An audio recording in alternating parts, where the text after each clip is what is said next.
මම ඉන්නේ නුවරඑළියේ මිනිසුන් මල් මවන වික්ටෝරියා උද්‍යානයේ. එහෙම නැත්නම් වික්ටෝරියා ගාඩන් එකේ. මෙතනට ආවට පස්සේ මට මේ මතක් වුණේ අපේ සුහර්ෂණී ධර්මරත්නගේ මෙන්න මේ පොත. මේක කවි පොතක්. අපේ සුහර්ෂණී ධර්මරත්න කිවිඳිය එහෙම නැත්නම් ලේඛිකාව නිකුත් කරා කාව්‍ය සංග්‍රහයක්. ඒ කාව්‍ය සංග්‍රහයේ නම මල් මැවූ මිනිසා. මේ කෘතියට හම්බෙනවා ඇගයීමක්. ඒ ඇගයීම හම්බෙන්නේ විදර්ශන ප්‍රකාශන ආයතනය විසින් සංවිධානය කරන විදර්ශන සාහිත්‍ය ත්‍යාග ප්‍රදානෝත්සවයේදී. මේ පොත කෙටි ලයිස්තුවට අයිති වෙනවා. ඒ කියන්නේ හොඳම කෘතියට නිර්දේශිත කෙටි නාම ලයිස්තුවට මේ කෘතිය අන්තර්ගත වෙනවා. ඉතින් මිනිසුන් විසින් මල් මවන මේ වික්ටෝරියා උද්‍යානය එහෙම නැත්නම් මේ නුවරඑළියේ උද්‍යානයේ ඉන්නකොට මට හිතුණා මේ මල් මැවූ මිනිසා කවිය ඔබ වෙනුවෙන් ඉදිරිපත් කරන්න. නැත්තම් මගෙන් කවිය අහන අයට මේ කවිය ඉදිරිපත් කරන්න. මල් මැවූ මිනිසා. ඉතින් ඇගේ මේ කවි පොතේ කවිය 54ක් අන්තර්ගතයි. ඉතින් කියවන්න මොකද සුහර්ෂණී අක්කගේ කවි හරිම ලස්සන කවි තියෙන්නේ.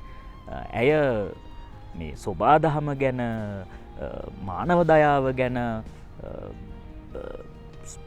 ඇයගේ කියවීම හරි විශිෂ්ටයි. ඒ වගේම තමයි මං හරි ආසාවෙන් කියවපු පොතක් ඇයගේ ආම්පුටුගෝ මාම්පුටුගෝ චරිතාපදානය. ඉතින් ඒක හරිම ලස්සන කියවිය යුතු පොතක්. ඉතින් මේ කවිය මගේ නෙමෙයි, මේක සුහර්ෂණියක් කළගේ. හැබැයි මම අද ඔයාලට මේ කවිය ඉදිරිපත් කරනවා. මල් මැවූ මිනිසා බැංකුවේ මුල්ලක පර්චස් දෙකක අල්ලක ස්වර්ගය එලාගත් ඒ සොඳුරු මිනිසා මල් උයන යෝධයා මෙන් හදීසියෙන් මතුවෙයි. නැමීගෙන මුරකුටියේ පුංචි දොර කවුළුවෙන් දෙපසට පීරාගෙන මල් අහුරු. ටේලර් යන්ත්‍රය නුහුරු අතකට අත දෙන්න ඉක්මන්ය ඉසියුම්ය ඔහුවත්. මහලු අම්මා කෙනෙකුට අත්වාරු සලසන සවිමත්ය ඒ අත්. තන පලසෙහි වැතිර සිඟිති පැටවුන් ලොවා නහවන සුදු පැහැති බැලලිය අසයි හිස ඔසවා වරින්වර ඔහුගෙන්. මහත්මයා වේලාසන වැඩිද කෑමට කළු පැහැති උඩු රැවුල යට මද සිනාවක නිතර රැඳ වූ සතුන් මිනිසුන් මතු නොව ගහ කොළද නිමාලු. ගිනි මකරෙකුසේ දහවල දුම් පිඹින නගරය වසන් කොට එක පැහැර මවාලු. තුසිතයක් විය එතැන ඒ දවස මල් සුවඳම මුදාලු. බලන්න මේ ආරක්ෂක නිලධාරියෙක්ගේ චරිතය ඇතුලේ ඉන්න සොඳුරු මනුස්සය ගැන සුහර්ෂණී ධර්මරත්න කවියකින් ඉදිරිපත් කරන අපූරුව.